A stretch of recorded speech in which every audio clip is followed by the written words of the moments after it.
الحمد لله رب العالمين والصلاة والسلام على سيد المرسلين أما بعد فأعوذ بالله من الشيطان الرجيم بسم الله الرحمن الرحيم الصلاة والسلام عليك يا رسول الله وعلى آلك وأصحابك يا حبيب الله الصلاة والسلام عليك يا نبي الله وعلى آلك وأصحابك يا نور الله.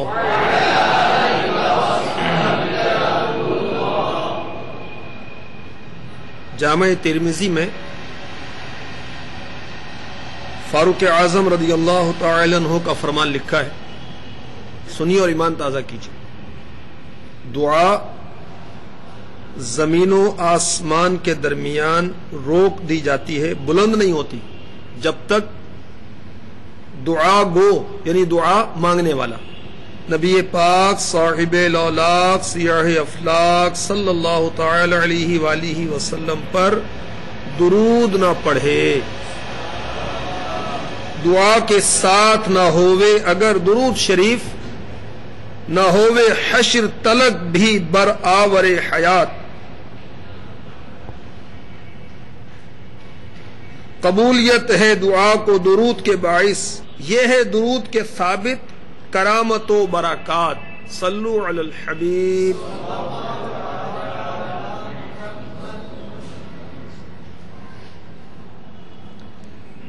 دعوت اسلامی کے مکتبۃ المدینہ کی مطبوعہ کتاب 40 فرامین مصطفیٰ صلی اللہ تعالی علیہ وسلم میں روض الریاحین کے حوالے سے لکھا ہے.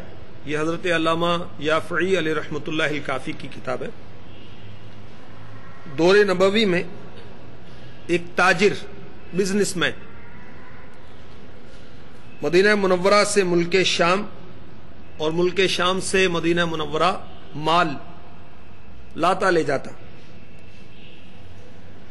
ایک بار اچانک ایک ڈاکو گھوڑے پر سوار اس کی راہ میں حائل ہو گیا اور اسے للکار کر اس پر جھپٹا. تاجر نے کہا اگر تو مال چاہتا ہے تو لے لے، مجھے چھوڑ دے. ڈاکو نے کہا مال تو لوں گا ہی، تیری جان بھی لوں گا. تاجر نے بہت سمجھایا مگر وہ ڈاکو نہ مانا. بالآخر اس تاجر نے اس ڈاکو سے مہلت مانگی کہ مجھے آپ وضو کرنے کی، نماز پڑھنے کی اور دعا کرنے کی اجازت ہے. اس نے کہا کر لے پھر. تاجر نے وضو کیا، 4 رکعت نماز پڑھی اور ہاتھ اٹھا کر 3 بار دعا کی. یا ودود یا ودود یا ودود یا ذا العرش المجید یا مبدئ یا معید یا فعال لما یرید اسألک بنور وجہک الذی ملأ ارکان عرشک واسألک بقدرتک التي قدرت بها على جميع خلقك وبرحمتك التي وسعت كل شيء لا اله الا انت يا مغيث اغثني. کا ترجمہ سنیے. اے محبت فرمانے والے، اے محبت فرمانے والے، اے بزرگ عرش والے، اے پیدا کرنے والے، اے لوٹانے والے، اے اپنے ارادے کو پورا کرنے والے، میں تجھ سے سوال کرتا ہوں تیرے اس نور کے طفیل جس نے تیرے عرش کو بھر دیا. میں تجھ سے سوال کرتا ہوں تیری اس قدرت کے طفیل جس کے ساتھ تو اپنی تمام مخلوق پر قادر ہے، اور تیری اس رحمت کے طفیل جو ہر شے کو گھیرے ہوئے ہے. تیرے سوا کوئی معبود نہیں. اے مدد فرمانے والی میری مدد فرما. جب وہ تاجر دعا سے فارغ ہوا تو ایک سفید گھوڑے سوار سبز کپڑوں میں ملبوس ہاتھ میں نورانی تلوار لیے نمودار ہوا. ڈاکو اس سوار کی طرف بڑھا مگر قریب پہنچتے ہی نیزہ کھا کر زمین پر گرا. وہ سوار تاجر کے پاس اور کہا تم اسے قتل کر دو. تاجر نے کہا آپ کون ہیں؟ میں نے آج تک کسی کو قتل نہیں کیا اور میرے دل کو گوارا نہیں کہ میں کسی کو قتل کروں۔ اس سوار نے جو نورانی تلوار لیے ہوئے تھا اور سبز کپڑوں میں ملبوس تھا اور سفید گھوڑے پر سوار تھا، اس نے پلٹ کر ڈاکو کو قتل کر دیا اور تاجر کو مخاطب ہو کر کہا، میں نے تیسرے آسمانی دروازوں کی کھٹ پٹ سنی تو جان لیا کوئی واقعہ ہوا ہے۔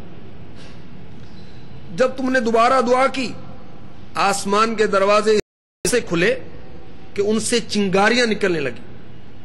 تم نے 6 بارہ یعنی تیسری بار دعا کی تو سید الملائکہ جبریل امی علیہ السلام تشریف لائے، آواز دی، کون ہے جو اس ستم رسیدہ کی مدد کو جائے؟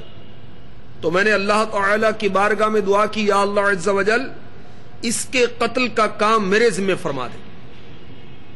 یہ بات یاد رکھو، جو مصیبت کے وقت تمہاری یہ دعا پڑے گا، چاہے کیسا ہی حادثہ ہو، اللہ تعالی اسے اس مصیبت سے محفوظ رکھے گا اور اس کی داد رسی فرمائے گا۔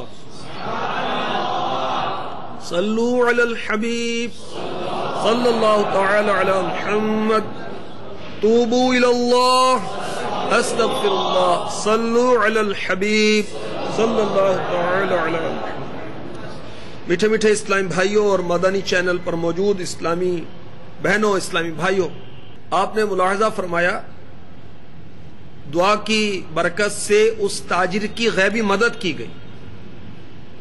الحمدللہ عز و جل، دعا جنت میں لے جانے والا عمل ہے۔ چنانچہ الترغیب والترہیب حدیث نمبر 3،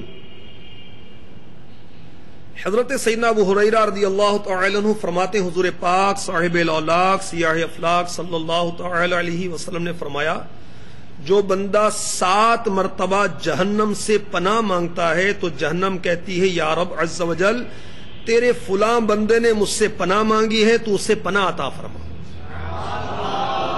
اور جو بندہ 7 مرتبہ جنت کا سوال کرتا ہے، جنت کہتی ہے، یا اللہ عز و جل تیرے فلاں بندے نے میرا سوال کیا ہے لہذا اسے جنت میں داخل فرما۔